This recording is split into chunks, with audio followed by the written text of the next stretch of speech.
Hello everyone and welcome back to our channel. We are Millennial Mom. If you don't know who is who, I'm Millennial. This is Mom.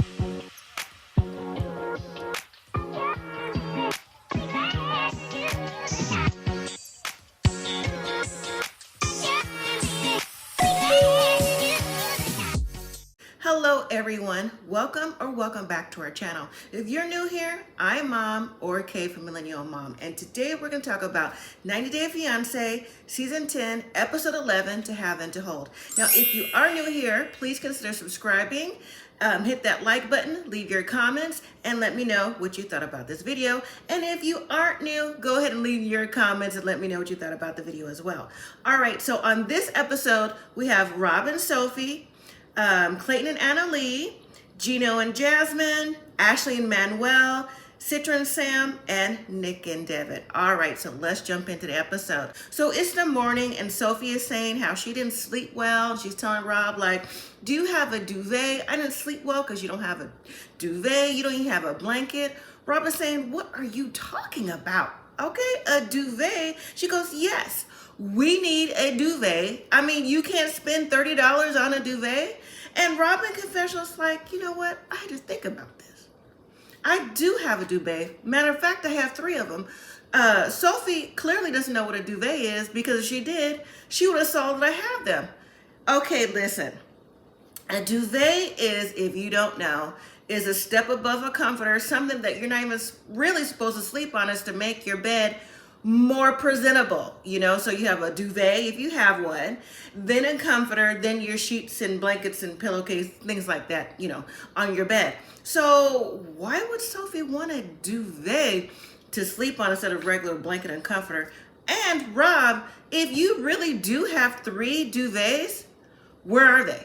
Are they put up somewhere? Are you like sleeping on the bed with just a bottom sheet or any sheets at all? Because looking at the apartment that Rob has, it doesn't seem like they're really sleeping on anything more fancier than a futon. And nothing wrong if you sleep on the futon. If that's what you got to do, shout out to you. But Rob is really upset about this whole complete conversation. He's even telling Sophie, I mean, you acting like real bougie because you're asking me for things like, you know, you want to live in a better house or better apartment. Yeah, a place that has indoor plumbing. And again, why don't you have a blanket on the ready? I'm sure this is not the first time that, hey, do you have any extra covers have come up, okay? And that's just to say the least. I mean, covers, toilet tissue, paper towel, soap, the indoor bathroom, the shower. Shall we continue? But I digress. Well, Rob did say something that I thought was just a little bit fair. He said, instead of you arguing, getting up right away about a duvet, how about you give me an hour, you know, to get my bearings together, then we could talk about, you know, where things are. So on that, I give it to him. I mean, as soon as you wake up, you just don't like start into an argument with somebody, because that's going to set the precedent of the whole day. But then Sophie said, so where is the money that my family's sending me to help out? And Rob was like, why you got to keep talking about that? I'm like, wait, what? So Sophie's family is now finally helping her with money, because when we first saw Sophie, she said that she didn't get any cash. And Rob kind of like danced around the issue. And I'm like, If her family is helping out with the money, because Sophie has had many phone calls, FaceTime with her mother, saying how things were and vice versa, we're going to be living in a better situation than we are here. Matter of fact, last week, to make it up to Sophie for the other arguments that you had, you just rented a very nice Airbnb on the beach. Where's that money? And then you only wanted to spend like, what, $250 on 2 rings? Okay, and I'm like, you could just get wedding bands. You don't even have to do all that because of the living conditions. But again, that conversation by Rob was like, I don't even know what you're talking about. Well, anyways, like I said, that set the precedent of the whole day. But when we see them in the evening time, I guess to get things back on the same page, they go out to a bar to have drinks and try to see, you know, where are we missing the communication? And so Sophie says in confessional that she feels like Rob is maybe not all the way telling her everything she needs to know when she wants to get on the same page. And she also thinks that maybe because she came out to Rob, that has thrown things off. And so in confessional for Rob, he said he feels like the stress of the 90-day process is what's causing them a rift in their relationship. So, I mean, at the end of the scene in the evening time, I guess they got on the same page because they were holding hands and, you know, looking at each other lovingly in the eye. Well, the next morning when we see Rob and Sophie, apparently they had a time last night. Okay, so now they're at an adult store to try to spice things up. Sophie said she's there because, you know, she wants to do something for Rob, you know, let him get something to help out in the area, you know, to spice things up. So as they're looking around, the sales associates are being very extra friendly, because one of the sales associates said, you know what, both of you are kind of hot. Now, if you're looking for any kind of extra fun, you know, she's like, I guess this was I'm your girl. And so Rob says to Sophie, so what do you think about it? And Sophie deflects to Rob and is like, what do you think? But why was the associate, still standing there like, you know, once y'all get past your argument, like, what are we going to do? So that was a big mess. That was very different. And for the can't even say it, for the sales associate, is that part of the job training? Is that in the handbook to go ahead and offer up services? I'm just curious. All right, so moving to Clayton and Anali.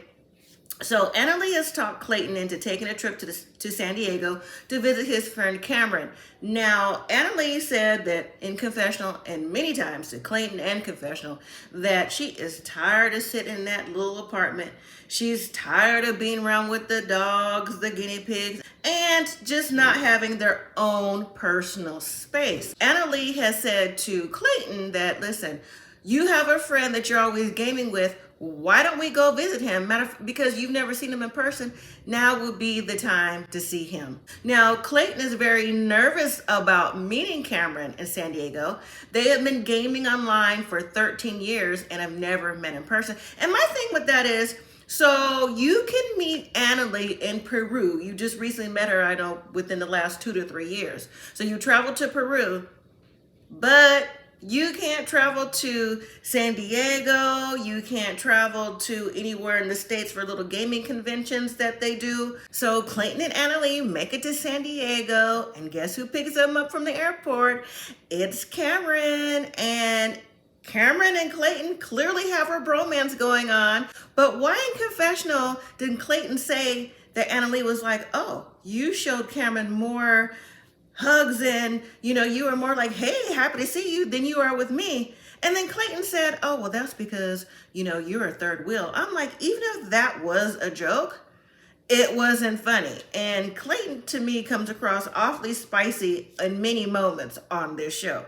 Later in the evening is a double date with Cameron and his girlfriend V and Clayton and Anali. So they're sitting down at this restaurant to have drinks and appetizers, right?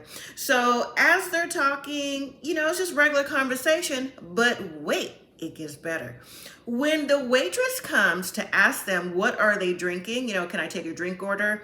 Why did Clayton say, oh, well, you know, I don't drink, but I will have a virgin, let's say pina colada, I think he ordered. He said virgin pina colada because right now I'm technically a virgin because I'm not getting any action from my girlfriend. I'm like, who says this?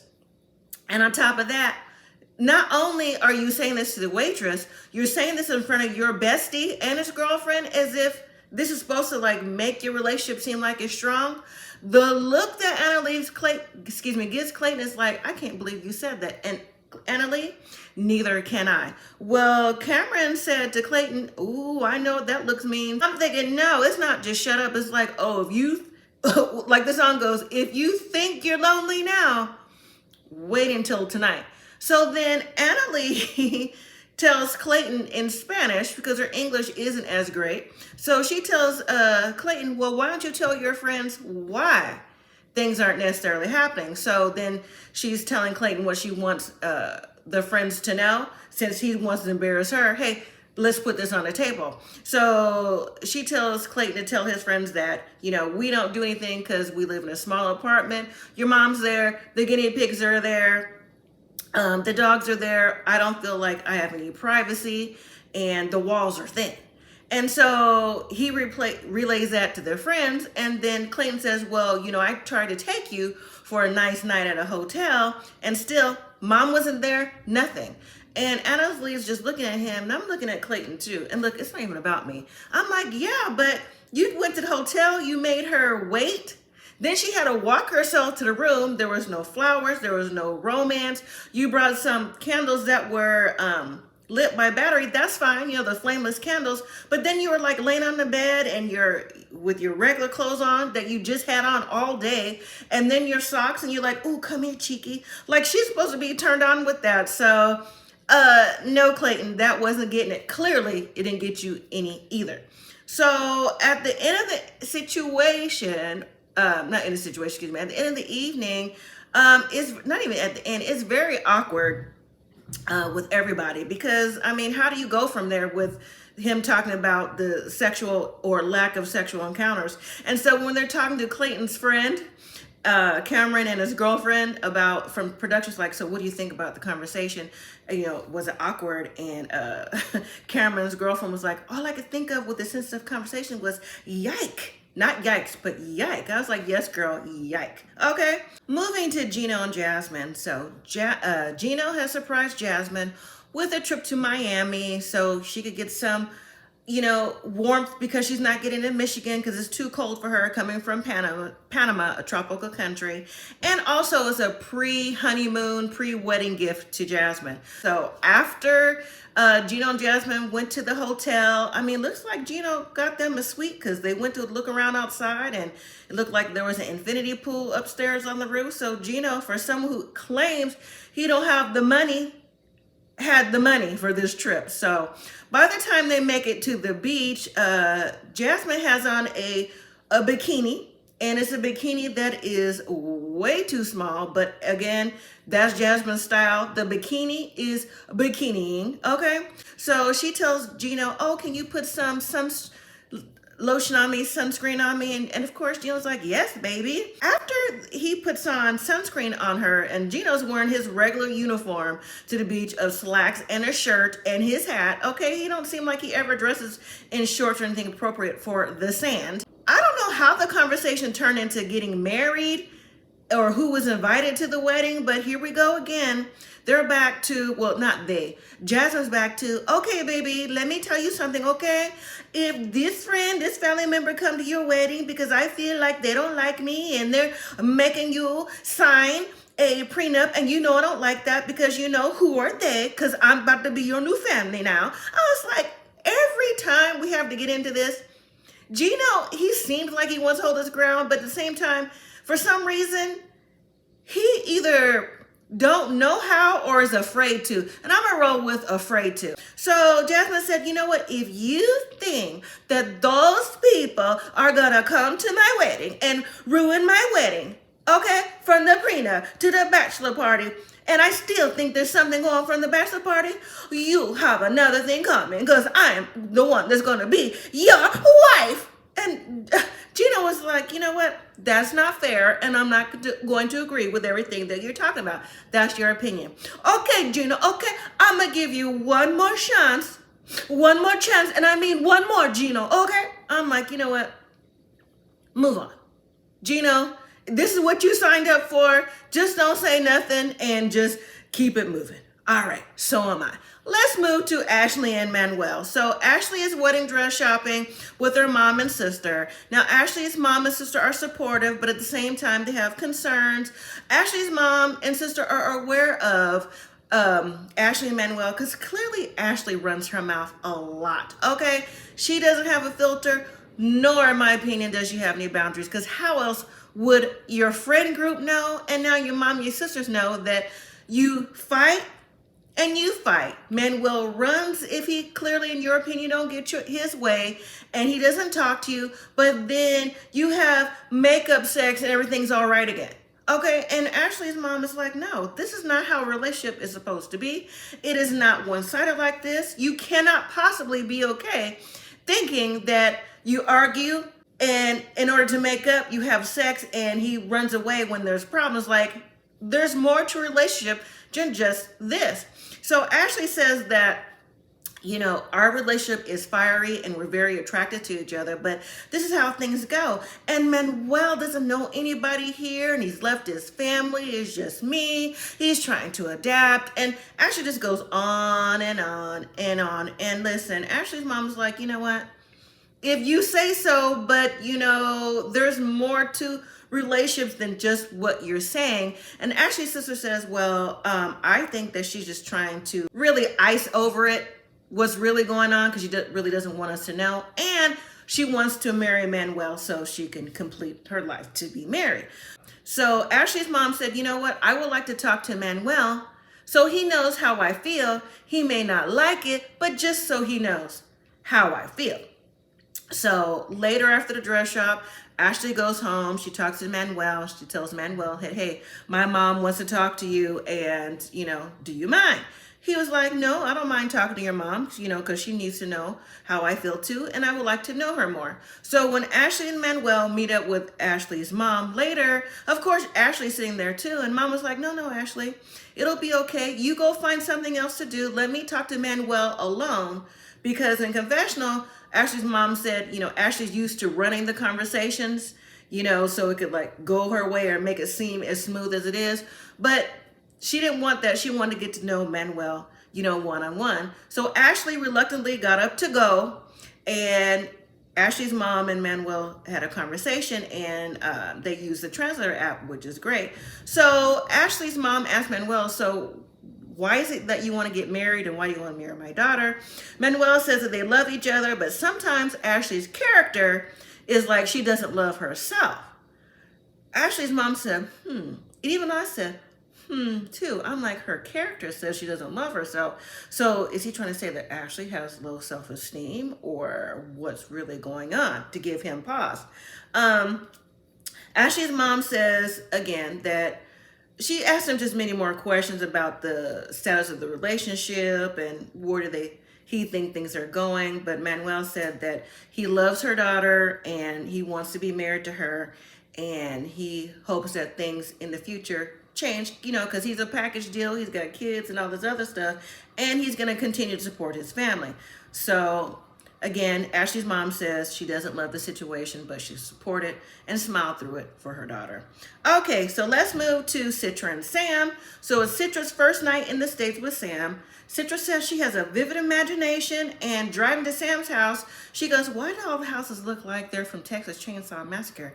I'm like, Sam, where are you living? Are you living is it real rural USA and older houses or something to make her think are the houses broke down and just boarded up to make her think this reminds me of a horror movie? Well, anyways, when they pulled up to Sam's house, Citra, is also scared to live in a house with Sam, his brother, and his father, because she said, what happens when I have, womanly things to do that time of the month? How's that going to be? And she's not used to it. So when they pull up to the house, she said, oh, this is nice. And then when they come in, they're greeted by Sam's dad, and Sam's dad is welcoming. He said, oh, okay, after 3 years, I finally get to meet you. Sam's dad said, she seems nice, she's very pretty, and hopefully she can help me cook. I'm like, oh, okay, she can help you cook, huh? So when Citra and Sam go through the house so she can know where things are and Sam's getting her situated, I thought Sam cleaned up before he picked her up from the airport. I thought he cleaned up, but I guess cleaning up is different for everybody. All right. Citra notices that things are out of place and could be a little bit more organized and dusted. She goes, it makes me seem like I need to clean up in here. I'm like, yeah, you probably will. And you probably be cooking dinner too. Okay. So as Citra and Sam lay down for the night, Sam is going to sleep in his brother's room because he doesn't want her or her dad to think that they're staying the night together because due to religious, he doesn't want anything coming in between that. So in confessional though, Sam says, I was the one in my brother's room being nice, but it was Citra right here being naughty. And she's like, oh, shut up. And to be honest, I've said it last episode too, that, Citra gives me a little hot in the pants, but just my opinion. You let me know what you think in the comments. All right, so we also we also see that Sam has put up a bidet in the bathroom for Citra because, again, due to religious thinking and traditions, this is something that Citra needs to have for her to feel clean. All right, so it's the next day and we see Sam cooking breakfast. I don't know what he cooks, but he's cooking something. And then they both decide to go to the car wash. Well, mainly on Citra's asking because Citra is saying, like, when my dad comes in a few days, I don't want your car to be dirty and looking like this, and there's a lot of trash in it. So they get to the car wash, and Citra's asking, so when's the last time you washed your car? And Sam said, does it matter? And I was like, I guess not. So as they go through the car wash, I guess it was Citra's first time seeing all the foam, the soap, things like that. Again, she referenced a horror movie. And so when they get to cleaning out the car, why was all that trash in Sam's car? And trash is being nice. Okay, because that car was ridiculous. And if they had that much trash in there, clearly there was a smell. So while they're finishing cleaning up the car, Sam is also telling Citra that, that diversion I was telling you about with the courts, he said, well, due to me not having the paperwork in on time, that I may be going to jail, my probation may be revoked, I'm not sure. Tell me what you think about it. And Citra said, oh, well, it's a lot for me to think about. And she feels blindsided because he could have told her before she came, right? And so she said, well, what happens if you do go to jail? I'm just here by myself. I don't know anything. I don't know anyone. And when my dad comes, you need to tell him the truth. And so Sam says, well, if I do go to prison, do you love me enough to stay by my side no matter what happens? And Citra said, I don't know. So I do think that's a lot to tell somebody, especially coming from another country, especially after a couple of years that you haven't seen each other. And now if that did happen, she's supposed to feel comfortable in the house with your dad and your brother. And also, let me jump back really quick. Something I forgot to say, I apologize. When Citra was taking out her things from her luggage and she was showing Sam the prayer rug that her dad sent and the hat for when he converts to being Muslim, Sam is okay with doing all these things to get married to the love of his life. So Sam's dad is saying to Citra, oh, well, I would like to see, my son convert to Muslim and everything, and just the whole process and the ceremony. Citra says, oh yeah, you could come to the mosque to see what's happening. And then Sam says, well, my dad doesn't necessarily believe in that. He believes in aliens and he's an atheist. And then Sam's dad goes into confessional and tells the reasons why he believes in aliens. But last episode, when we first saw Sam, we already knew that about his dad. He said that his dad has all kind of alien figurines around and he's waiting to be picked up on the next alien mission to go up with ET. So anyways, it's going to be interesting. I know you probably can't film in a mosque, but to see how Sam's dad is going to possibly dress up and participate in the ceremony. All right, now finally, let's move to Nick and Devin. So it's wedding day for Nick and Devin. And after 2 years, the couple is marrying in Devin's hometown. So it must have been a little bit of time that passed from Nick and Devin. And Devin's father saying that after time has passed, Nick has shown the family how he is loving towards Devin, how he has incorporated himself in the family and just got along as a family unit. And I'm thinking I'm just real curious to know how much time has really passed, because a week ago, this wasn't it, especially with Devin's family. But anyways, it was a very nice ceremony. Devin looked nice. Nick looked nice, very traditional. There were different little signs in Korean because Nick is from South Korea. And so there are different little parts of his culture that was in the wedding as well. And after the ceremony, Devin's family surprised the newlyweds with a sunset trip in a helicopter to go to the reception. So that was really nice of the family, Nick and Devin. So, all right, so that was the end of the episode. Still to come on 90 Day Fiancé, and I believe it will be back on January 1st or 2nd, so it'll be at least 10 days in between when we're back for the 90 Day franchise. But when we come back, we're going to see scenes of Citra and Sam. They're getting along, but Citra's father has made it to the United States, and Sam is telling Citra's father about him possibly going back to jail or not. We have Igor and Nikki still having the same issues. She's still crying about the same old thing about, are you attracted to me, and everything that goes along with that. Gino gives Jasmine a new ring, and Gino finding out that Jasmine's ex gave her money for plastic surgery. We have Sophie's mother arriving and meeting Rob, and looks like there's more arguments to come because Rob looks very, very stressed. Clayton and Anali on the rocks. It seems like Anali is getting ready or going out for her bachelorette party. She had strippers and the whole shebang. But when we see them confessional, Clayton is sounding like real Jasmine-ish, saying, I told you not to have strippers. I told you this, I told you that, and it better not happen again. And so when we see Clayton in the next scene, he's on the phone. I don't know who he's talking to. He said, we're supposed to be getting married tomorrow, but she's packing her bag. So I don't know if they get married or not. And then we have Manuel and Ashley. They're getting married. I believe it's in their destination marriage in Florida, but a hurricane is coming through, which are delaying things. And of course, Ashley is upset about that. So, all right, everyone. Thank you so much for joining. We'll pick back up on the 90 Day franchise when it comes back at the first of the year. Everyone take care. And until next time, everyone, live simply, be grateful.